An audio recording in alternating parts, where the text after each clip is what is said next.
It looked like the most extraordinary fall from grace.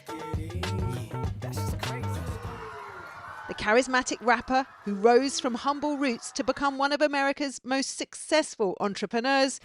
I know you're still living your life after death. Say, every step I take. Accused of using his power and celebrity to abuse women in one of the most high-profile trials America's ever seen. At its heart, a singer called Cassie Ventura, who Sean Combs made a star of when she was just 19. Despite the age gap, she became his girlfriend of more than a decade. This is Cassie in 2016, in the corridor of a Los Angeles hotel, being dragged and beaten by Combs, a shocking assault he much later apologised for. I take full responsibility for my actions in that video. But he didn't mention what Cassie told the court she'd been running from that day. Because, along with photos of her injuries, she shared accounts of freak-offs or drug-fueled sex marathons involving male sex workers. All of it directed and watched by Combs. All right, they just made their way in. When police raided Combs' home last year, it followed Cassie launching a civil case against him. Combs quickly settled, paying her $20 million with no admission of guilt, but by then, police had begun to investigate. The jury shown oil, lubricants and drugs the court heard Combs made his staff procure, along with hotel rooms and escorts.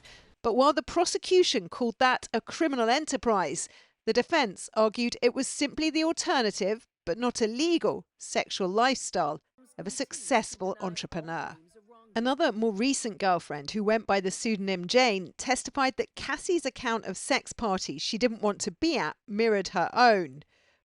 But watched by 6 of Combs' 7 children from other relationships, the defence painted both the heavily pregnant Cassie and Jane as unreliable and motivated by money, not denying the violence Combs inflicted, but insisting the parties were consensual and they could have walked away at any time. My name is Sean Diddy Combs. Combs himself, now a greying man in his 50s, jailed since his arrest, chose not to share his thoughts by testifying. But listened intently as the defence described his relationship with Cassie as a great modern love story, accusing the prosecution of badly exaggerating the evidence. In this Manhattan court, the jury, to some degree, agreed with that, clearing Combs of sex trafficking and racketeering, but finding him guilty of transporting sex workers across state lines. The key to the city! And for that, an icon of the music industry, who only a year ago was handed the key to New York, is likely to face years behind bars. Rachel Younger, ITV News.